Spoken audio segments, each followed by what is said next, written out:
මුළු ලෝකයේම විද්‍යාඥයන් විශ්වාස කරපු මතයක් වෙනස් කරපු වීරවරියක්. එහෙමත් නැත්තං ලොව වඩාත්ම බලගතු කාන්තාවන් 100 දෙනා අතරින් එකම ශ්‍රී ලාංකික ගැහැණිය ඇයයි. මේ ඇයගේ කතාවයි.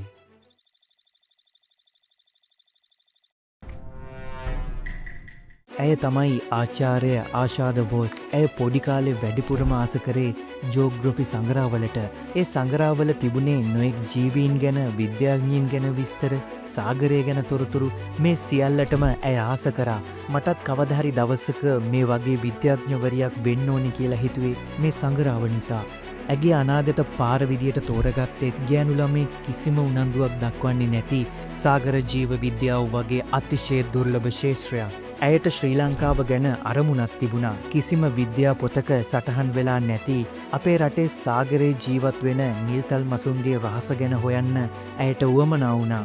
මේ ගමනේදී ඇගේ ශේෂ්ත්‍රයේම හිටපු විද්‍යාඥයන් ඇයට කිව්වේ මේක කරන්න බෑ කියලා. විද්‍යාඥයන් විශ්වාස කරේ නිල්තල් මසුන් ආහාර හොයාගෙන සංක්‍රමණය වෙන්නේ සීතල සාගරවල ඉඳලා ලංකාව වගේ උණුසුම් සාගරවලට සංක්‍රමණය වෙන සතුන් කොට්ටාසයක් කියලා.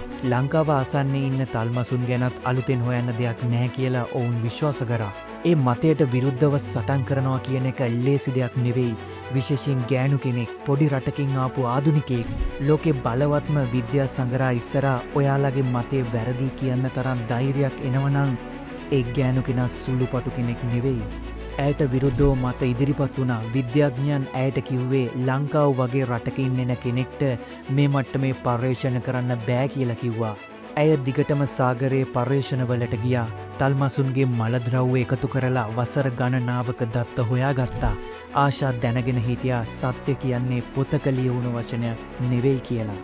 ප්‍රතික්ෂේප වීම් ගණනාවක් මැද්දේ ලෝකෙටම ඇහෙන්න අවසානයේ ඇය ඔප්පු කරා ශ්‍රී ලංකාව අවට ඉන්නේ සංක්‍රමණය නොවන, අවුරුද්ද පුරාම ලංකාවේ ජීවත් වෙන, ලෝකයේ වෙන කොහෙවත්ම නැති නිල්තල් මසුන් පිරිසක්. ඔවුන් කන කෑම වර්ග පවා ලෝකයේ වෙනත් තල්මසුන්ගෙන් වෙනස් වෙනවා කියලා.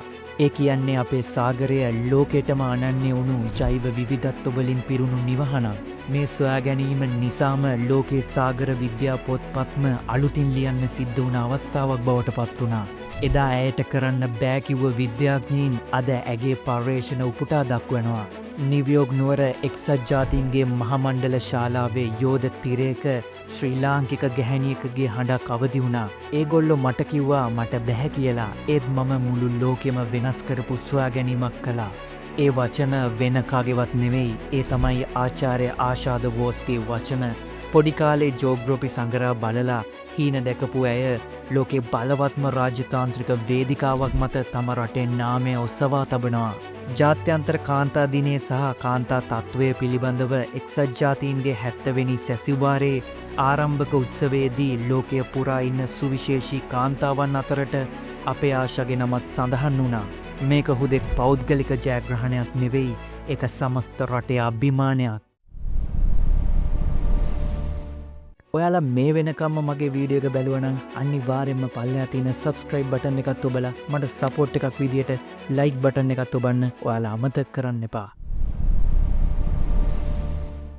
බලගතු වේදිකාවල ඇය පෙන්නුවේ ගැහැණු ළමයෙකුගේ ශක්තිය, ආසියාතික විද්‍යාඥවරියෙකුගේ නොපසුබට උත්සාහය සහ කුඩා රටක දරුවෙකුට පවා ලෝකය වෙනස් කරන්න පුළුවන් කියලා.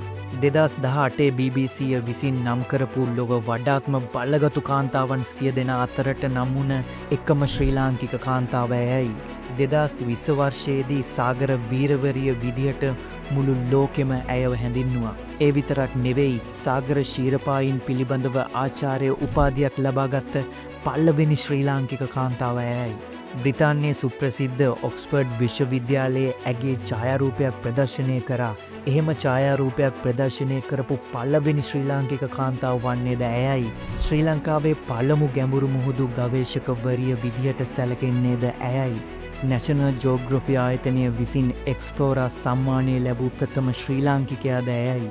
ලෝක ආර්ථික සමුළුවේ යංග ග්ලෝබල් ලීඩර් ලෙස තේරීපත් වුණේද ඇයයි.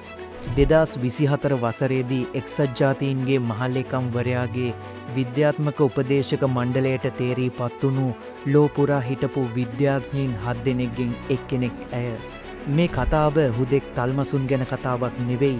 කරන්න බෑ කියලා ලෝකයක් කියද්දී කරලා පෙන්නපු ධෛර්යවන්ත ගැහැණු ළමයෙකුගේ කතාවක්. තමන්ගේ හීන වෙනුවෙන් රටවල් ගණනාවක් තරණය කරලා නැවතත් ලංකාවට ඇවිල්ලා අපේ සාගරයේ අභිමානය ලෝකයටම අරගෙන ගිය කාන්තාවකගේ කතාවක්. මේ ගමන ඇය නතර කරේ නැහැ. දැන් ආශා කරන්නේ තවත් විප්ලවයක්. ඇය ආරම්භ කරා ඕෂන්ස් වේල් නම් ආයතනයක්. ශ්‍රී ලංකාවේ පළමු සාගර සංරක්ෂිත පර්යේෂණ ආයතනය හරහා ඇය පැරිෂුට් සයින්ස් කියන ක්‍රමයට අභියෝග කරනවා. ඒ කියන්නේ පිටරටින් දත්ත අරන් යන එක වෙනුවට ලංකාවේ දක්ෂ දරුවන්ට සාගර විද්‍යාව ඉගෙන ගන්න පර්යේෂණ කරන්න අවස්ථාවක් හදලා දෙනවා. ආශාගේ තේමාව තමයි දක්ෂතාවය හැමෝටම තියෙනවා ඒත් අවස්ථාව හැමෝටම නෑ කියන එක. මේ වචන පේලිවලින් අපි හැමෝටම ගැඹුරු අර්ථයක් ලබා දෙනවා.